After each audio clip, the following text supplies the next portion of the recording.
Hello there, and welcome to the Untitled Film Podcast. He's back. With Callum and Johnny. I'm back. Back in the land of the UK. Back in the saddle. Absolutely. So,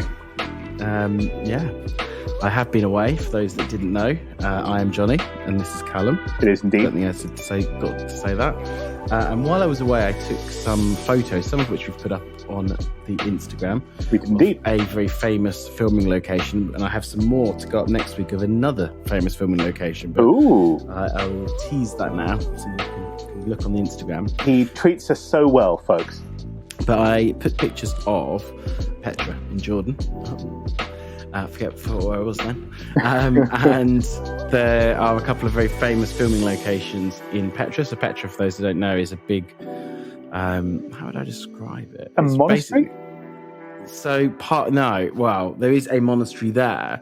So there's the first bit. The probably the most famous bit is called the treasury. And it was a treasury. It was a bank, effectively. And then there's the monastery, which is up the top of a fucking massive hill. It's 1,000 steps in 36-degree heat.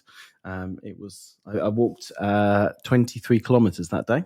And basically, it's a massive site, and it used to be a certain tribe lived there, and they used to build houses effectively in the mountainsides. And there's been different civilizations and different kind of groups of people that have lived there over time. People that most recently lived there until not that long ago, they've kind of now live in a little village nearby, still there.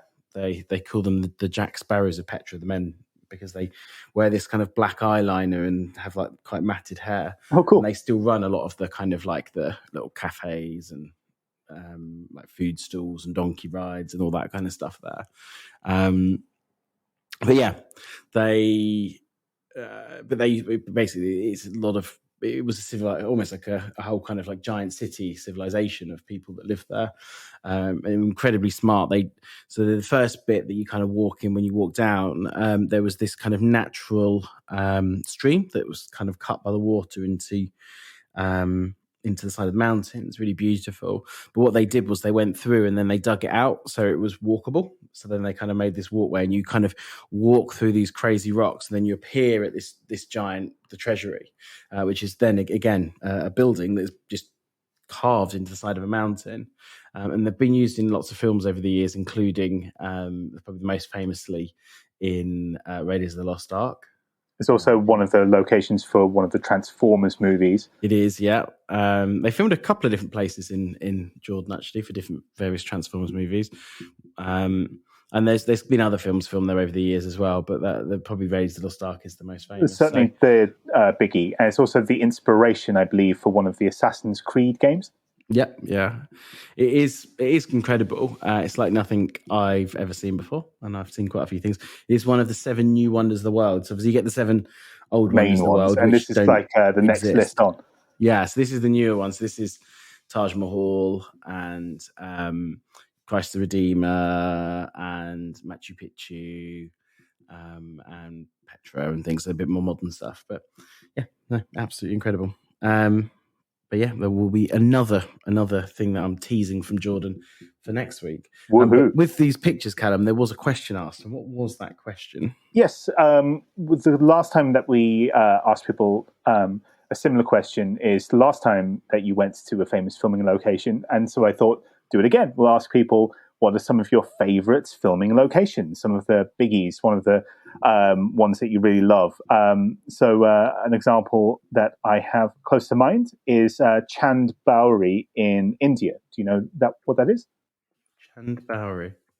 Name rings a bell, but I can't think. It's in Rajasthan. It's the crisscrossing step wall. Yeah. I know the stepwells. Yeah. So it was influenced. It influenced the scene in The Dark Knight, although that isn't the actual location. It's also in The Fall, that really luscious movie made by Marsam Singh, I believe his name is, and it's just incredible. It spans forever, and it's just like these crisscrossing stone steps, and it's really quite breathtaking to see. Yeah, I've seen a few of those stepwells in various places around the world, and they are incredibly beautiful. They're normally a way to go and kind of for people to. Normally, they're for various religious reasons for washing, but they're not always. Sometimes they're just for washing. The idea is you can step down and get towards the water in areas where there's not necessarily lots of water. Indeed. And do you have a filming location in mind? Yeah, so I'm going to do something a bit closer to home. I'm going to do the Barbican in London. So for those that don't know what the Barbican is, it's this giant complex of kind of brutalist architecture. It's really quite beautiful. And over the years, absolutely tons of stuff have been filmed there. To name a few, the more recent Sherlock movies, Quantum of Solace, Rock and Roller, Johnny English, The Professionals, Day of the Triffids remake from 2009, The Good Die Young from 1954. Yeah, loads of things have been filmed there. Really interesting location. There's quite a few areas in London, quite interesting kind of brutalist architecture, like the kind of stuff that was used in filming Clockwork Orange and things as well, which I quite enjoy. Lovely stuff. Speaking of the socials, and just to plug those, it's Untitled Film Podcast on Facebook, on Instagram. There's also a YouTube channel.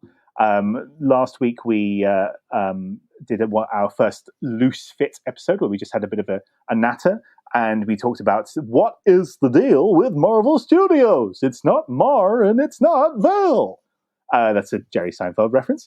And we had a little bit of activity. Our friend Howard posted, he just said, I need to listen when I'm back from Italy. He just went away.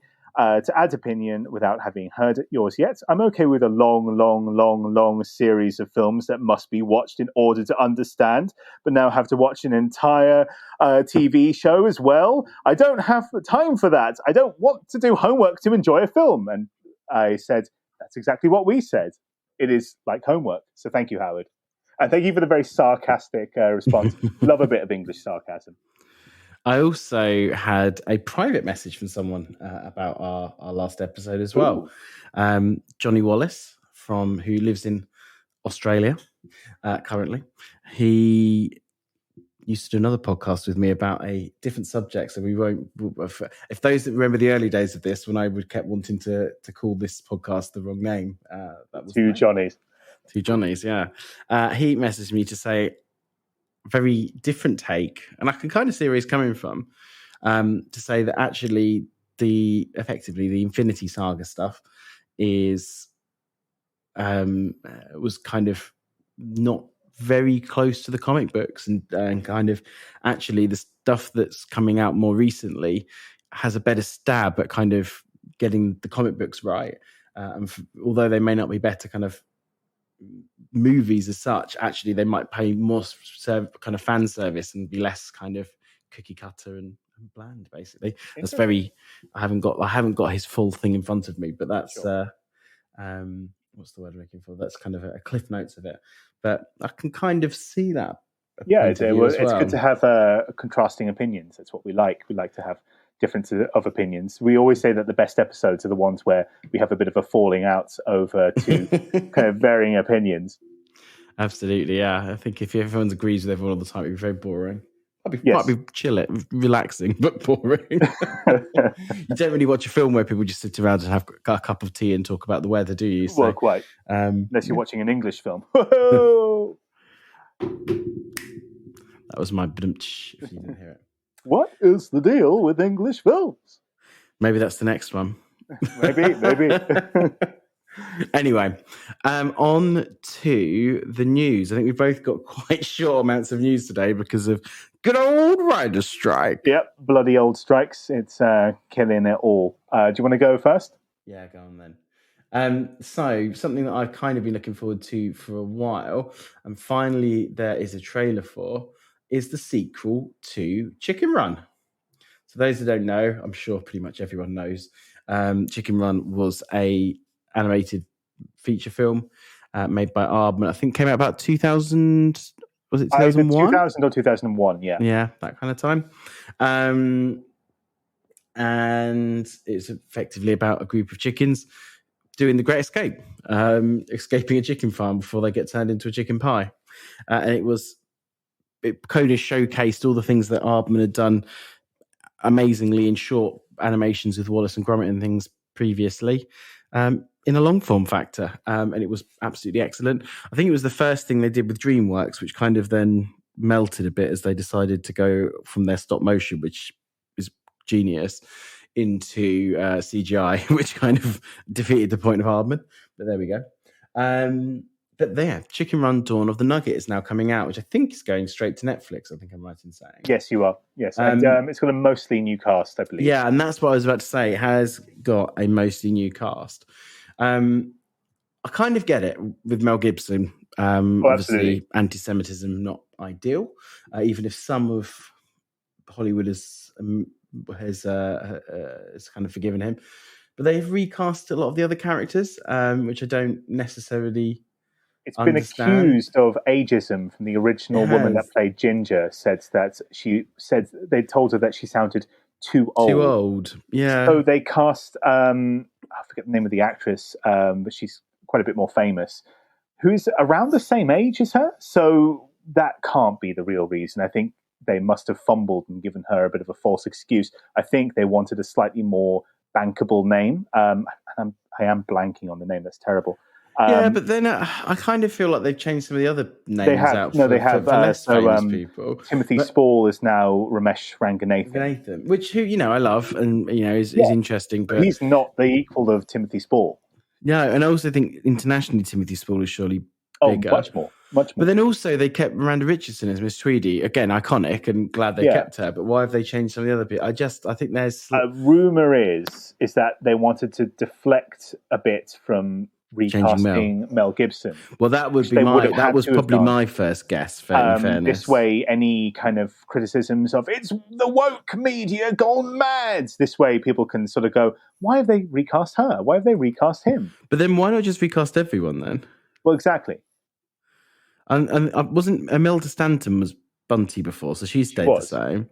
Also, the person David Bradley recast Mel Gibson with is Zachary Quinto, who at the time was unproblematic, but during the run-up... it's Zachary Levi. Oh, Levi, sorry. Yes, no, you're right, sorry. Who at the time was unproblematic, but during the production or the advertisement of Shazam 2, went absolutely bonkers. COVID conspiracies. He's notably against the actors' strike. So Aardman lads must be going, "Oh, shut up, Zach! This is why we recast Mel Gibson." I know, although arguably not as bad as I mean, he hasn't said anything. Well, Zachary Levi, I believe, is Jewish, so he hasn't said anything about Jewish people or any other minority. That's a start, isn't it? Yeah, that's a start. That's the bottom. That's the floor. But the trailer looks interesting. It's one of those things. Is it a film that needed a sequel? Probably not. But actually, every time that Aardman have done a sequel to one of their shows, I feel like they slowly get better and better. So it could be incredibly good. But I'm a bit unsure about some of the recasting. But we'll see. I think I'm quite interested with it. I think it's coming out quite near Christmas as well, and anything Aardman's quite Christmassy for me because I feel like they used to always release the original Wallace and Gromit at Christmas, like Boxing Day and stuff. So I quite like that. It's going to be a bit of a trailer news session. How excited are you for Spy Kids 7 or 6? The question I suppose that I need to ask with that is Rodriguez still directing it?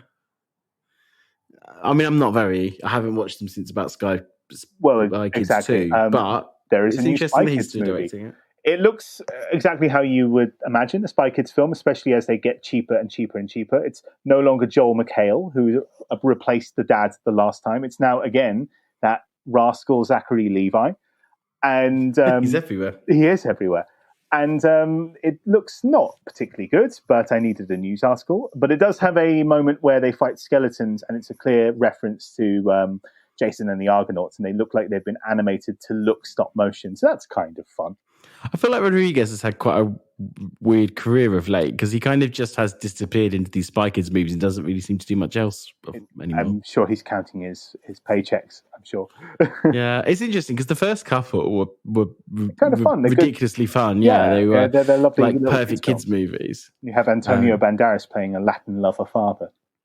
Yeah, and was it the second one or was it the first one that had what's his name? Scottish actor. Yes, Alan Cumming. Alan Cumming as the bad guy. And he was bloody great. He is. Yeah. I just we do like Alan Cumming. It's a great Broad City like whole episode where they end up like following Alan Cummings to brunch and it being like the best day of their lives. Just a little plug Broad City then. Always. But I think you've got another trailer you were going to talk about as well. It's a Spanish TV show that's coming out on Hulu in America, and presumably that means Disney Plus here because we get a lot of Hulu's cast-offs. Called Nada, and it's been pitched as Curb Your Enthusiasm in Spain. It has a sort of arch Woody Allen-esque, Curb Your Enthusiasm-esque tone. Real get is that Robert De Niro comes in, not to play himself, but to play his mate in the last episode. And the whole trailer is built around Robert De Niro in one episode, which it shows much confidence in the rest of the show. Passingly amusing. It has a very European feel, like Robert De Niro eating a bit of pie and saying, "Holy shit, this is sublime." And the waitress going, "What did he say?" And he says, "He said it's shit. It's not very nice." Like, oh, that's kind of amusing. Kind of got a chuckle out of that. Wow. We shall see. I feel like you've really scraped the barrel for the news with those two. Yeah, pretty much. Anyway, I think that takes us on to our movies of the week. And Callum, what have we been watching this week? Bit of a diverse group. I mean, they're links to the fact that they're both crime movies, but with two completely different tones and two completely different everything else. But we did say we wanted to start playing this thing a bit looser to have fun. I also thought Kick-Ass Women. Kick-Ass Women. Yeah, that's kind of, we're scraping the barrel, but yeah. So the first is Queenpins from directors Aaron Gaudet and Gita Pulapilli. And what have they done before? Not much. But Alan Gaudet after this did an episode of Little America, which is an all right TV show. Wow. But before this is their first movie in about 7 or 8 years. But they seem to be a husband and wife director pair, which you don't see very often, and it's quite nice. They seem like a good group.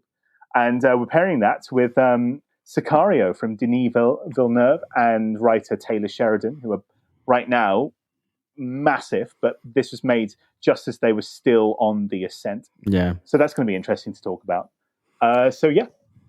Both crime thrillers, one comedy, one drama. Let you guess which one is which. Yeah. So which would you like to describe? I can take a stab at Queenpins. Go for it. So this is about a pair of housewives played by Kristen Bell and a woman, an actress who just goes by the first name of Kirby. They're both dissatisfied. They're both living a kind of cookie-cutter suburban lifestyle. The film opens with that cliche of cliche, house being raided, police point guns everywhere. And which arguably, so does Sicario. It stops and it goes, "Yep, that's me. Bet you're wondering how we got here." It doesn't seem to be playing it ironically at all. And then it goes through how they got there. And it seems that they're both obsessed with coupons. It's kind of a very American suburban housewife sort of cliches that they're cutting out coupons. And then they realize that they stumble into this scheme where they can sell coupons that they get printed in Mexico for ridiculous deals that don't exist, but look convincing enough.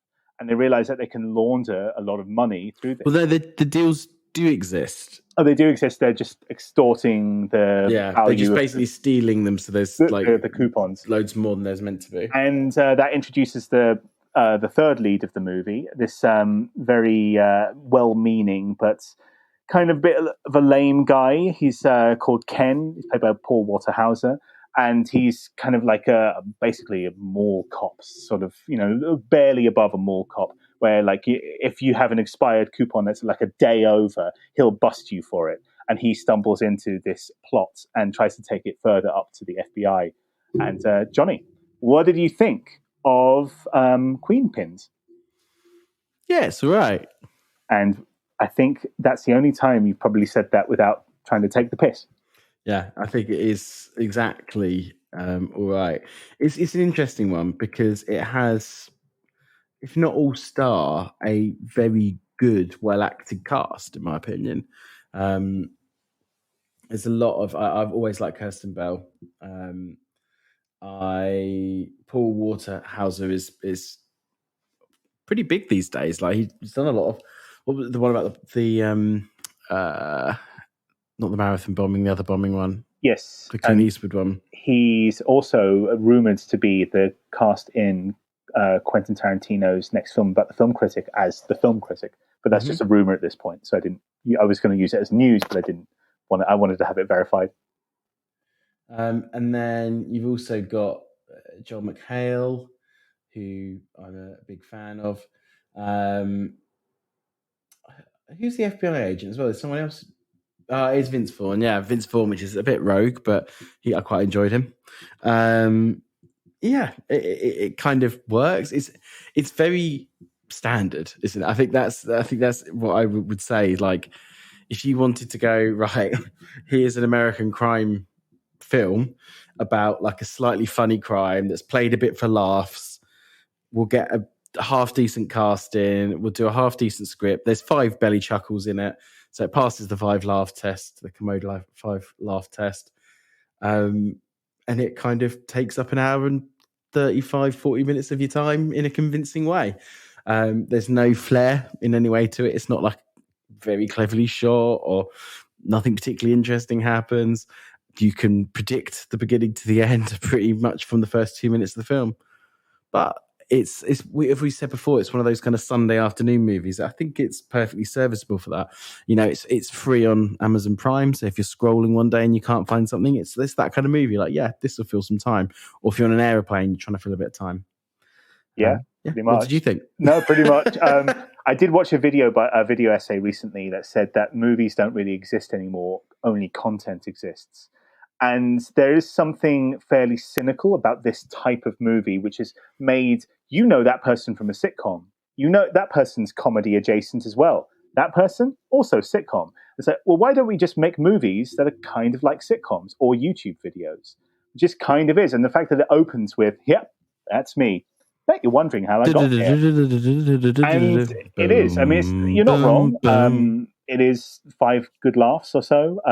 Paul Waterhauser easily walks away with the film. He's the most entertaining character as this nervy sort of, anxiety-riddled guy who's obsessed with busting people who, like a step off the grass kind of mall cop kind of character. That's kind of funny. I feel like the directors must have just really enjoyed playing with him and his kind of skills. Like they really kind of they got to do like the kind of gross out shots of weird kind of camera angles. There is a gross long-running gag about how he has to take a shit at a very specific time of the day, otherwise he'll shit himself. I didn't like that at all. But I liked him and I liked the character, and him and Vince Vaughn sort of walked away with the film. Yeah. It's based on a true life crime, which is a lot more interesting. There's a documentary apparently, but I read up on it, and I kind of wish they played it a bit straighter. But I'm sure these things, due to life rights and real people being involved, they couldn't. They had to fictionalize it somewhat. It's fine. It's a sitcom. If you've ever watched an episode of New Girl or 30 Rock or really any moderately entertaining sitcom that you've ever seen in your life ever, especially the ones with this cast, you'll probably think this is all right. There's nothing about it that's offensive. If you like The Good Place, you'll probably like this. I mean, the worst thing about it is the cynical kind of movie making behind it, that just regurgitating simply shot films that you can shoot in California on a weekend because they know that Kristen Bell is free from doing Dax Shepard's podcast that week. And it's like, who's free? Let's bang them together. Let's get the sitcom group. Yeah, put it on Amazon. Bish bash bosh. There's your money. It's fine. It's serviceable. You're not gonna hate it, but you're not gonna remember it either. I wish they told the true crime story. I think that would have been a lot more interesting, but I'm sure there were complications around that. And I'm sure the movie that was pitched to these directors who haven't made a film in about 7 or 8 years was, hey, you're cheap. You want to make a sitcom that's 90 minutes instead of 30 minutes? Yeah, we want to make a movie. Sure, why not? With Kristen Bell. Yeah, oh, I'm game. Yeah, we've got a $12.5 million budget. Yeah, perfect. It's nothing about it that's, you're not going to hate it, but there are a lot worse things you can do. I think it's one of those things, it's so benign, it would be hard to hate. Yeah, exactly. I mean, what is there to hate here? It's passably amusing. What more can you ask for? You like the whole cast. You've seen them in something. You like everyone here. There's nothing wrong with it. There's nothing particularly right with it. There's nothing wrong with it either. Yeah. Well, that was exciting. I think that's it. I think that's Yeah. about as exciting as the movie, that Yeah. review. I think we talked about the news for longer than that. But we did gain some time back because we spoke quite a lot at the There start. was a lot to speak about up front. That is true. Absolutely. I think that brings us nicely to an advertisement break. Hello, and I'd buy welcome that back for a to coupon. Oh, I see what you did there. Hey, And Rob, can you what's cut the it out, deal with please? coupons? Rob, can you cut all this out, please? This Yeah, is they're not cool and they're not puns. Unacceptable. Anyway, on to our second movie, our old movie from that long time ago of 2015. Which, to be fair, Denis Villeneuve, how do you say his name?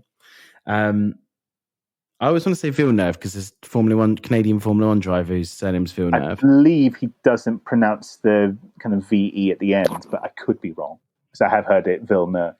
Denis Villeneuve. Anyway, it's not his directorial debut, I don't think, but it was pretty much his first one where they gave him a budget of over 50p. Yeah, so he made Prisoners first in 2013, which was... What was that budget? Probably, I would imagine it's got the one with Hugh Jackman and Jake Gyllenhaal, so 20-ish million. I'm going to guess 30 million. 30. It's a 30 million. And effectively, this movie is about drugs. No, it's about the cartel wars in I've forgotten the name of the city now, which is really bad because we're going to remember this. It's one of the border cities between Mexico and the US. The film starts off with two law enforcement agents raiding a house. And as they go into the house, they first realize that the walls are full. They were first going looking for some hostages, but they realize that the walls are full of dead bodies of people that have been slain by this cartel. And as the police start looking around the property, a bomb goes off and kills two members of this team. So then this group of people turn up and they're having a meeting, and Daniel Kaluuya and Emily Blunt are sat outside. I've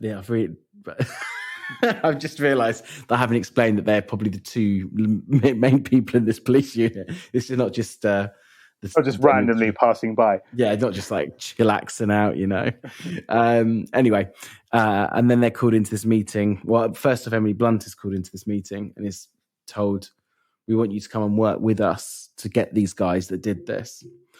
And the guys that are there are Benicio del Toro and Josh Brolin, and some other people. They're not as important. And so they go. First off, she goes into a mission over to the Mexican border, and she's like, "Hang on, something doesn't seem right about this. We're not meant to be operating in Mexico." And they go and they effectively kidnap a member of the gang and drive them back over the US border. At which point she starts to realize these guys might be something more than just some bigwigs from the army. Callum, what did you think? There are a couple of things I think that hold it back from being a minor masterpiece, but as it is, it's very strong.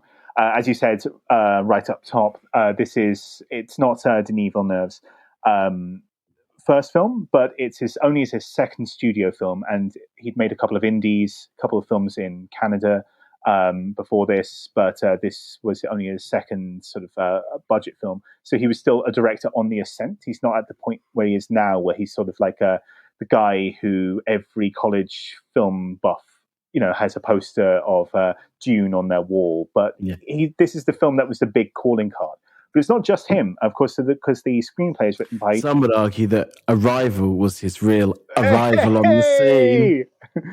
But this was certainly among the kind of two or three that sort of did it. And it's not just him. The screenwriter is Taylor Sheridan, who, again, this is probably his second or third film. And he is another rising star who now, because of TV shows like Yellowstone being the most watched TV shows at the moment, and in many, many, many, many spin-offs, both of these guys will become huge and game changers. But at the moment, they're still cutting their teeth. And it's interesting to see where the things that we'd expect from Denis Villeneuve and Taylor Sheridan come. So obsession with cartel and drug money, that's a very Taylor Sheridan thing. About shady lawmen who, yeah, they're shady, but by gum, they get the job done. And Denis Villeneuve, how he likes to use shadow in his cinematography quite a lot. How they both are very spare and lean filmmakers. Denis, in his filmmaking style, there's not a lot of flash, but it's all very manicured. It's all very precise. His camera work.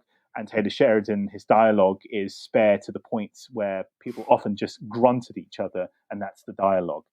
And this is probably, I'm not going to say necessarily it's the best of either of their work, but it is a big flag. Like, look what if you give these guys $30 million, they'll come away with something pretty golden.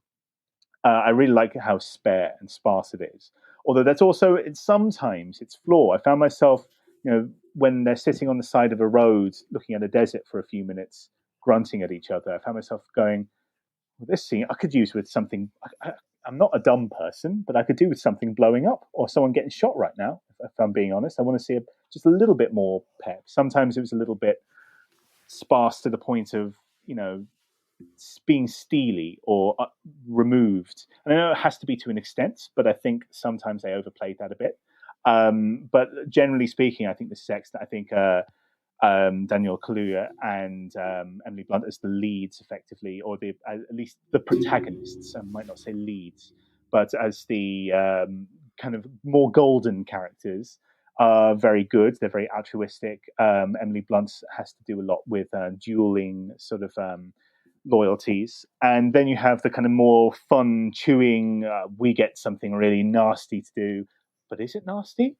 By gum, they get the job done. Taylor Sheridan become a recurring theme of Josh Brolin and Benicio del Toro. And it doesn't surprise me that when the sequel came along, which is both directed by Taylor and written by Taylor Sheridan, Emily is gone, and it's just the two lads, because you can imagine a kind of a cinema full of kind of 20-something film buff, bearded college students going, yeah, they get the job done. And there's a lot to admire here. A few minorest of minor niggles, but nothing really to write home about. But Johnny, what's your take on this whole thing? Yeah, I think I agree with most of what you said. I think it is well constructed, a nice tight script. This starts to be the first of that kind of Villeneuve flair in there, with things kind of, there's some nice shots with sunsets in the background, and the soundtrack works really well for it. It's very thrilling. It's very intense. You're trying to undo the puzzle of what all these guys, what these people are thinking. You're very much kind of in the seat of the kind of the Emily Blunt character as a protagonist, where you're like, do you trust these guys? Do you not trust these guys? Are they getting the job done, or are they, crossing a line and things?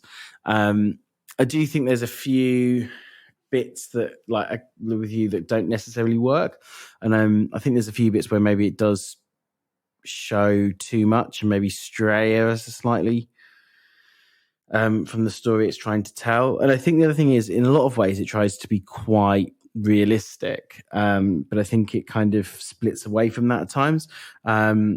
I don't think it feels quite as good. A film that came out about a similar time was End of Watch. I don't know if you remember that. Oh, I do. Yeah, and I kind of felt like that felt a little bit more realistic and a bit more intense because it felt a bit more realistic. So I can't help but think, in a way, I kind of preferred that from a scripting point of view. Although I think overall the acting and the direction of this is slightly better. But no, I think it's a really tight movie. I think it's well worth a watch. I haven't seen the sequel. I don't know if you have. No, I haven't. I've only seen trailers and stuff. But no, I think it's slick, and you can see, the first time these people were given a bit of a budget. The only thing, a couple of things I would say. So I remember the name of the city. It's Juarez, which is a border city with the US. And about 2010, I think, probably when they started producing this film, I think it had the second highest murder rate in the world, or certainly it did at one point. But actually, by the time the film had come out, it started to really chill out, and it's actually massively moved forward from a safety point of view since then. And at the time, the kind of mayor boycotted it, and I kind of think that's maybe something I've got a slight issue with the film. In 1 minute, it tries to be quite realistic and kind of almost try and use real places, use real names, use real situations and scenarios, and then in the next minute they go a bit more fanciful and a bit more like rogue and a bit more OTT. And I kind of think there's a certain level of, I don't know, I think it needed to maybe go more, either stay more realistic or it needs to pick a lane, and I think that's something I've got a slight issue with too. But, are you referring to the scene with John Bernthal? Yeah. It's one of the parts, but that's the particular bit that really stood out as like it didn't necessarily work for me. I'm with you there, I think. Yeah, I don't quite understand what was going on with that. I think you're right. It does seem every so often they either trying to, like you say, pick a lane, because the John Bernthal scene almost comes out almost like a scripting note. It's like, bloody hell, it's been 20 minutes, nothing's blown up. Have something happen to her. John Bernthal, he plays lots of dark characters. He's good. Stick in that John Bernthal. You'll like him. Yeah, he'll do something nasty. Again, not wanting to give spoilers, but there's a scene with a drug lord at the end, which I also thought was a bit much. But yeah, I think so. I mean, it's sometimes, is it Breaking Bad or is it a documentary? Where are we here? I think that's where it's not kind of. I think that's my biggest issue with it. It did feel a bit tonally all over the place. Something that 1 minute tries to feel almost like a documentary or something, picking on someone's real life, and then the next minute kind of veers off into Breaking Bad, kind of Danny Trejo's head on a tortoise territory. Yes, I think you're right. But yeah, overall, it was really enjoyable. I really like it. In a way, that's just kind of nitpicking. Oh, it is. Because I still really got into it. But yeah, if I had like one kind of main thing that I didn't like about it, that's probably it. I think I'm in a similar boat to you. I think sometimes I've felt myself thinking, like, I think the contrasting styles made them stick out a bit more. So I did find myself thinking when Daniel Kaluuya and Emily Blunt are just sort of nodding at each other, not saying anything, and like, I could actually nod off here for a bit and not feel like I've lost anything. So, are they playing it like a documentary, or is John Bernthal going to come up, or is something going to blow up, or, something is going to go off? I'm waiting for something, I feel like. It just feels like the scene is killing time. Yeah. But overall, really liked it. Yeah. Perfect. Cool. I think that probably brings us to the end of today's episode then. I think so. So, Callum, Queenpins, what are your final thoughts? I'm tempted to give it a 4 just because I can't really remember anything about it. But I think because of a few belly laughs and Paul Waterhouse, I think go on then, have your 5. I mean, you are a 4.5 really, but we don't do that here. So you've scraped your 5. Now fuck off. That was funny, you saying about that. I don't really remember much about it. I watched this a couple of weeks back. I watched it before Callum did. And I really don't remember that much of it. And I was like trying to remember bits. And then as we were talking about it, I was kind of reminding myself, oh yeah, I remember that bit happened. And I think, again, Paul Waterhouse really kind of elevates it from a 3 or 4 out of 10 to a 5 out of 10. So I'm going to agree with you on that one. Take your 5 out of 10 and fuck off. Why have you gone Cockney? I don't know. You're allowed to do voices. Why can't I? Yeah, but I'm fun. Yeah, sure. You just spoil things. I do. Anyway, and Sicario. What are your thoughts? I think probably an 8. It's lean. It's lean. It's mean. And it's slickly made. It shows the powers of these two filmmakers who, within a film or two of making this, will show really what they can do. But this is kind of almost the studio mandated adult drama that they had to get through, almost like Christopher Nolan making Insomnia or something like that. It's very much a studio film, but it's more on the intelligent side of studio. And you can tell that once the directors get through, and the writer too, Taylor and Denis, once they get through making this, they can really make what they want to make. And you can see the powers that will be just after this, but you can see it all on display here, just in a slightly more neutered package. There's a few niggles here and there, but nothing really to write home about. I think an 8 out of 10 is the score. Fair enough. I think I have more problem with it being a little bit tonally all over the place. And as I say, I like the acting, I like the direction, I like the overall kind of suspensefulness of the film. But I do think it's tonally all over the place. And I do think because of that, it either feels a little bit too long or a little bit boring in parts. And I also kind of found myself nodding at points. And for that reason, I'm going to give it a 7. If I was on the right day, I could give it an 8. It's kind of like on the bubble. But I think tonally, the script, there is some problems with it. So yeah, a 7. I think both of these films are quite bubble films. They seem to be riding 2 scores. Yeah, absolutely. So that means we have given, I think, in some ways, quite a generous score to Queenpins of 5. So if it's Sunday and you're hungover and you just want something 90 minutes to put in the background, and you like Kirsten Bell, and you like Vince Vaughn, Kirsten, or is it Kristen? I can never remember. I'm not sure. Let's call the whole thing off. But anyway, then watch it. And Sicario, if you haven't seen it, well worth a watch. It's available on about 3 different streaming services for free, including Netflix. So go and have a little watch. If you're a college student, it's September now, so there might be a bunch listening. I don't know. You'll probably give it a 10 because let's be honest, if you're a film studies student and you absolutely adore Denis Villeneuve and probably Taylor Sheridan, you're going to say, oh my God, it's OMG, it's the best movie ever. I've just discovered this great director, guys. Have you heard of him? He's called Denis Villeneuve. Absolutely. Anyway, I think that is the perfect time to wrap up this episode. So thanks everyone for listening again, and we will be back next week. Don't forget to go on the socials, which are, Callum? Untitled Film Podcast on Instagram, Facebook, and YouTube too. Watch out for some new photos this week and a question, and please interact with us. We really enjoy it. We do. So thanks very much, guys, and bye-bye. Bye.